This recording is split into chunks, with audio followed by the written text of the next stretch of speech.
അല്ല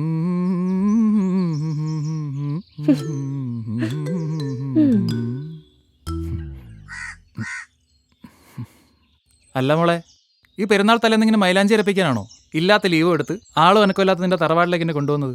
ഈ മൈലാഞ്ചിന്റെ മണം തന്നെ പോരെ പണ്ടത്തെ ആ ഒരു പെരുന്നാളിന്റെ ഫീൽ കിട്ടാൻ. നീ എന്തായാലും കൈ കാണിക്ക്. മൈലാഞ്ചി ക്ലാസ് ആയിട്ട് ഇടണോ അതോ മാസാക്കണോ? ക്ലാസും മാസും അല്ല, അത് കുളമായതേ ഈ കുളത്തിന്റെ കരയിലിരുന്ന് ഇട്ടോണ്ടാ. അല്ലെ ബിരിയാണിയിൽ ഞാൻ കലക്കും. ഇതേടുന്ന് ഒപ്പിച്ചാം. അതൊക്കെ ഉണ്ട് മോളെ. ഓ പിന്നെ അരെ വാ, ഈ ഒന്ന് കഴിച്ചു നോക്ക്. പെരുന്നാക്കിന്റെ ഉമ്മ ഉണ്ടാക്കുന്ന ഒരു ബിരിയാണി ഉണ്ട്, അതിനൊരു മണണ്ടീനു. നിന്റെ ഉമ്മാന്റെ ബിരിയാണി എത്ര വരുമോ? ആ കൊഴപ്പില്ല.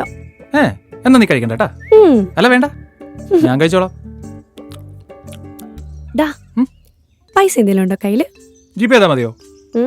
ഓ, നിന്റെ ഉപ്പാടെ പെരുന്നാൾ പൈസ ഇടണം. പെരുന്നാൾക്ക് എല്ലാവർക്കും ഇപ്പൊ പുതിയ ഡ്രസ്സ് കൊണ്ടുവരായിരുന്നു.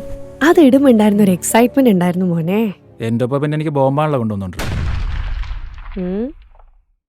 നിന്നോട് ഇതൊന്നും പറഞ്ഞിട്ട് ഒരു കാര്യമില്ല.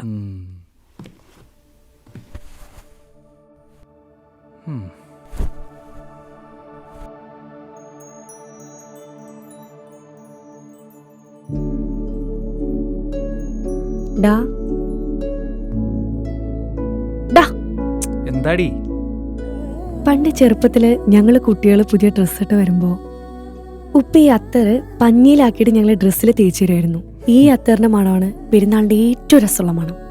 നോക്കട്ടെ. ഉപ്പ പോയപ്പോ ആ സ്മെല്ലും പോയി. ഇനി ഇത് എവിടെ കിട്ടുന്ന പോലും അറിയില്ല. ഈ മനുഷ്യര് പോയാൽ തിരിച്ചു വരില്ല, പക്ഷേ സ്മെല്ലുണ്ടല്ലോ, ഇതൊക്കെ നമുക്ക് എപ്പോ വേണേലും റീക്രിയേറ്റ് ചെയ്യാം.